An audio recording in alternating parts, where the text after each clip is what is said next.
Greetings. It's nice to see you again, and welcome to any newcomers to my channel. Today, I'm featuring our very first guest, and this is Sammy. Now, Sammy is actually the bird that my animation is based on. You're going to say hello, or you're a little camera shy. And the reason Sammy is here with me today to be my first guest is because I'm still going to be talking about chronic pain and strategies to help you feel more comfortable. But I'm using Sammy and his story today to explain some activities that I think you're going to find helpful.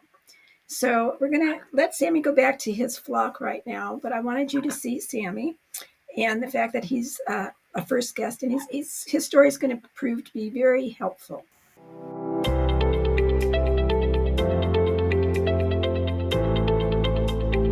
Sammy is a 25-year-old lilac crown Amazon bird who came to live with me when he was only 2 years old. He needed to find a new home because his owner had asthma. And what's interesting about Sammy is he's never enjoyed the sense of flight because he was born with a wing that was underdeveloped, and there was nothing they could do medically to assist him to be able to soar in the skies. So he is a handicapped bird. So I adopted him when his mom's doctor said, "You've got to get rid of your birds because your asthma is so bad, it's aggravating it." I brought Sammy home, and suddenly I started hearing coughing and wheezing. And I asked my son, "Do you have a cold? What's going on?" And he said, "No, I feel fine." My husband, I asked him what's going on, and he felt fine. And my son had a friend visiting, and I was convinced that his friend had a cold. So I went over and I said, "What's going on? It sounds like you're really uncomfortable." And he looked at me like I was crazy. He said, "No, I haven't coughed." And all of a sudden I looked over at the perch where Sammy was. It turned out Sammy had learned how to do the cough sounds and the wheezing of the previous owner. And that really touched my heart because I grew up in a home where my father was a chronic asthmatic. And so I was hearing the same sounds that I was used to growing up. And over time, Sammy did stop making those sounds, and he became part of my flock, which I have shared before that birds are really important in my life. And each bird that I have is considered a rescue bird, meaning, I rehomed into my house because their prior owners, for different reasons, could no longer have them as pets. And though I have one bird, an African gray, who I got as a little bird, I think it was a fledgling. My bird's name is Lovey, my African gray, and he was, I believe, 18 weeks old when I got him, and I've had him for 25 years. And Lovey does not like Sammy, so I have to keep them at different parts of the bird room. They do not like each other. And just like humans, you have people you like and people that you prefer not to spend time with. Well, my reason I have Sammy on here today as my first guest is that Sammy does have a friend in the flock that he's very fond of, and that bird is Sophie. Now, Sophie is an unusual bird in that she's 50 years old, and she came to me, I think, about 15 years ago. And at that time, her life was spared. The prior owners didn't want to do the surgery for the bird. She had a problem with her cloaca, which is the genitalia, we'll say, of the bird. And they just thought it was time to say goodbye to her. But the vet, being a very wise man, said, "This bird is a lovely bird. Let's just do the surgery and you can put her in a shop and somebody will adopt her. And then you'll be made whole with the money you're going to spend on the surgery." And I was the one who walked in, and I was the one who purchased Sophie and brought her into my special needs flocks. So I have Sophie. And Sophie and Sammy did not know each other in the flock for a while because Sophie had another friend in the flock named Guy. And Guy unfortunately passed away from cancer. So Sophie was without her friend Guy. And Sammy made the moves on her, not as a romantic partner. They do not share a cage, but as a friend. So twice a day, my birds come out of the cage and they play with each other. They preen and they hang out, and they're in little groups. They don't like to commingle.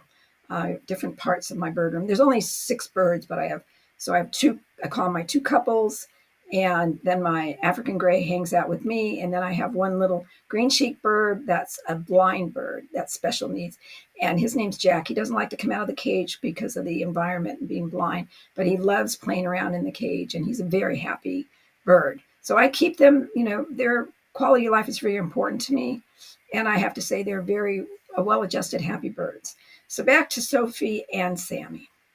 So as I said, Sophie is 50 years old. I mean, it's wonderful that birds can live that long, and in captivity especially. But Sophie now is at the end stage of her life. It's just like if you have a great grandma and great grandpa, and even though they're in good medical shape as far as not having cardiac problems or cancer or anything, but old age creeps in, and we do have a shelf life. Humans have shelf lives. And it's obvious that Sophie's is quieting down, and this may be the last year of her life. Well, Sammy really, really depends on Sophie for companionship.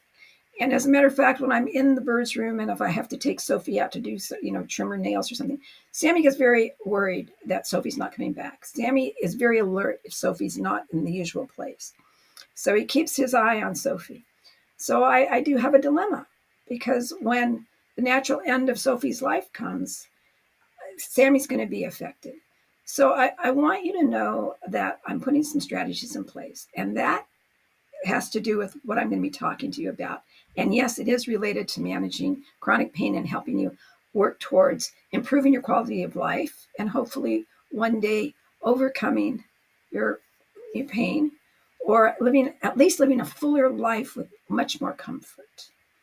So stay tuned for more information. Before I share more about my plans for Sammy, let me tell you about a powerful approach that's guiding my decisions.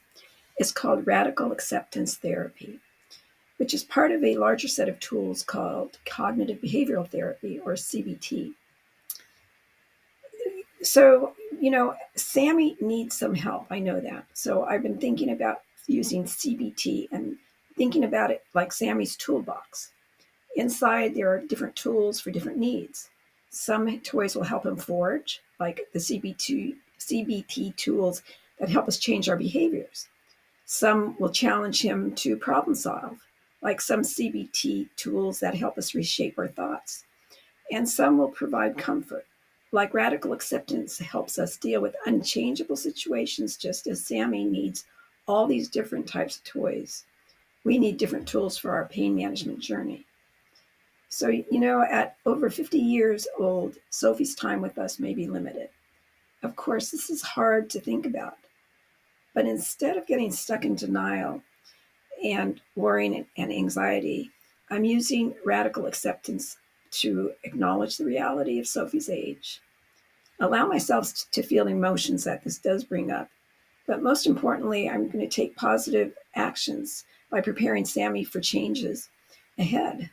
And the way that transfers into chronic pain, it's invaluable if you're living with chronic pain for looking at your situation. So just as I'm accepting Sophie's age while actively creating positive changes for Sammy, we can apply this to our pain journey. So let's look at how radical acceptance creates space for positive change. So, morning routines, one way to change, instead of thinking I should be able to jump out of bed like I used to, the radical acceptance helps us think, my body needs a gentle wake-up routine.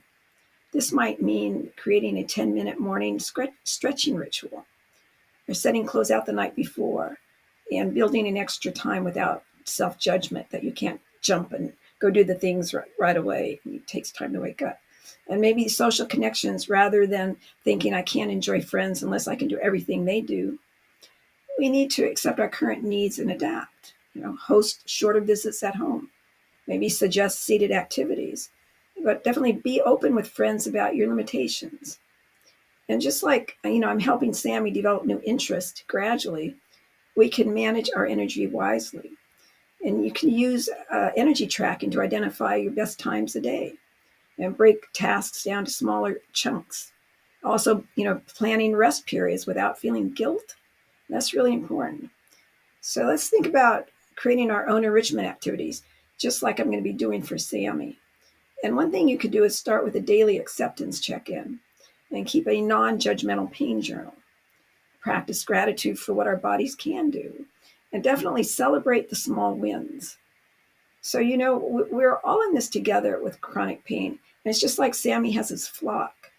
When we accept our reality rather than fight it, we often find that the more energy, we have more energy for what matters. And we have better connections with others who do understand, and maybe find new ways to find joy and purpose. So, this week I'd like to challenge you to notice the one thing you're fighting against and experiment with acceptance. You could share in the comments the one small step you've taken towards working with the reality rather than against it. So remember, just like Sammy's trying new toys, every step forward matters. Sammy and I hope you enjoyed the video. And please hit like if you did. And if you haven't subscribed yet, please do, so you could hear the further stories of Sammy's adventures with radical acceptance therapy. I'm going to say bye-bye. No? Okay. Oh, he's scratching his head. Bye-bye.